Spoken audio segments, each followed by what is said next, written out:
Welcome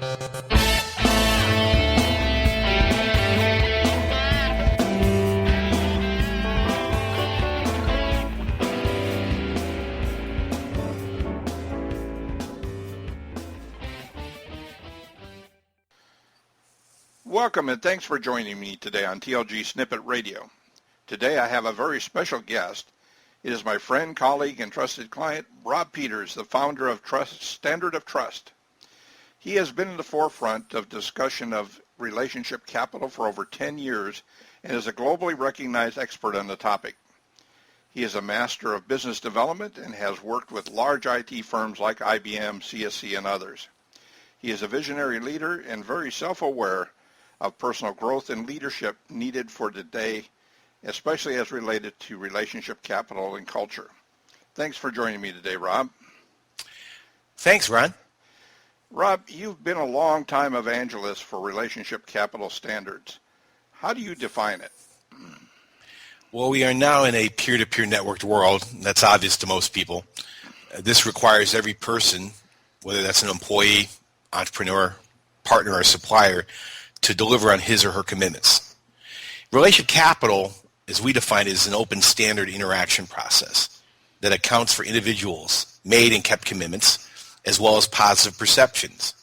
For example, Ron McIntyre, you register for a relationship capital account. You begin to make commitments to your stakeholders, whether that's your coaching clients or your business partners, et cetera, et cetera. Every commitment you fulfill to another, they credit your relationship capital account. Think of Stephen M. R. Covey's emotional bank account. You complete a project and then you send a perception poll asking for feedback on the quality of your performance. And these RC or relationship capital perceptions are credited to your account. We now can capture and measure the quality of relationship capital being earned.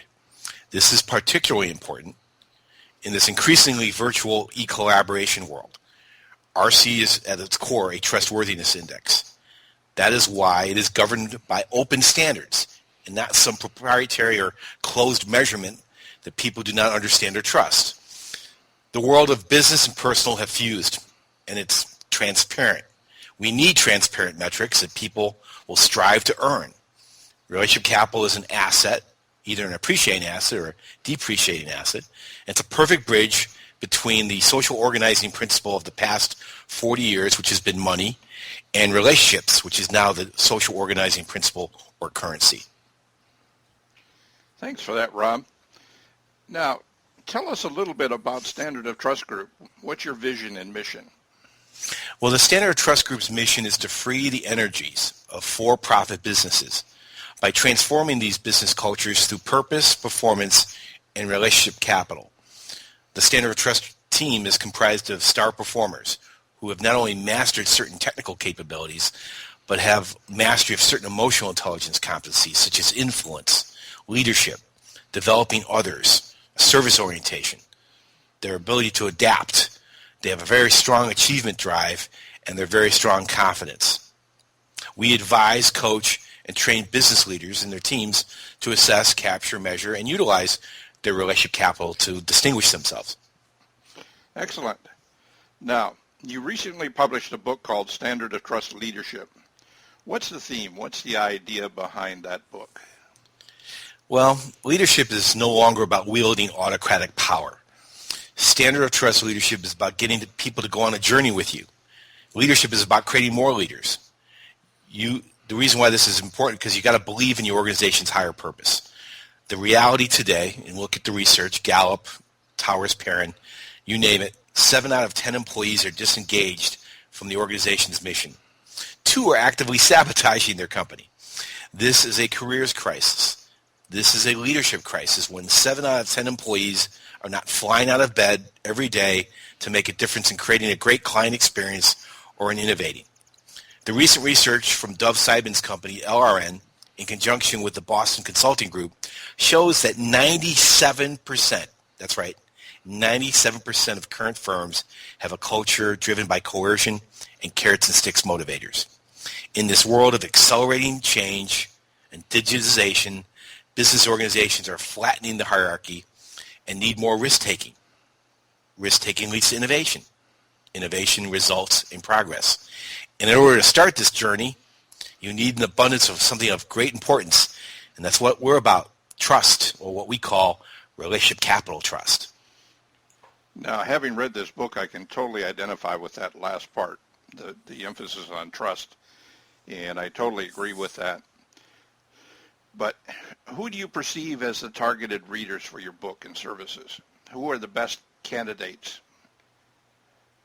Well, it can really be anyone, but from my perspective, senior business leaders, people running businesses who are at the top of the mountain, entrepreneurs who are running businesses, whether they're small or medium-sized companies, as well as the professional who's waking up to the fact that they're really independent contractors who are W-2 paid. But the reality is they're independent contractors in this hyper-connected world.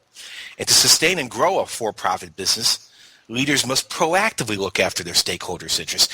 For example, just recently, the CEO of Target being let go for that data breach. They got to look within, not just within for risk, operational risk, but they also have to look outside.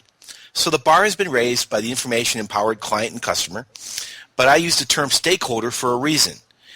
It's not just the customer. It's going to start with the customer because that's who pays the bills, but it's the employees. It's the partners. It's the suppliers. It's the investors. It's the entire ecosystem. It's not enough to just deliver a great service or product competently. That is table stakes. How you and your team connects, how they collaborate, how they deepen loyalty, how they engender trust, this is now the key for long-term sustainable advantage. Excellent. That's a excellent point that people should take advantage of right there. And now, people who want to find out more about Standard of Trust Group and your book, Standard of Trust Leadership, what do they need to do? How can they contact you? Well, they can Google me, but it's very easy to find me. My website is standardoftrust.com. You can email me at rob.peters@standardoftrust.com. And my book, Standard of Trust Leadership, is available on amazon.com. Well, thanks, Rob. Thanks for taking time to chat with me today. I encourage any of my listeners whose company may be struggling with culture and the idea of relationship capital to contact Rob today. Don't hesitate because the trust gap continues to grow every day. Again, his website is http://www.standardoftrust.com and his email is robpeters@standardoftrust.com. Thanks again, Rob, and have a good day. Thanks, Ryan.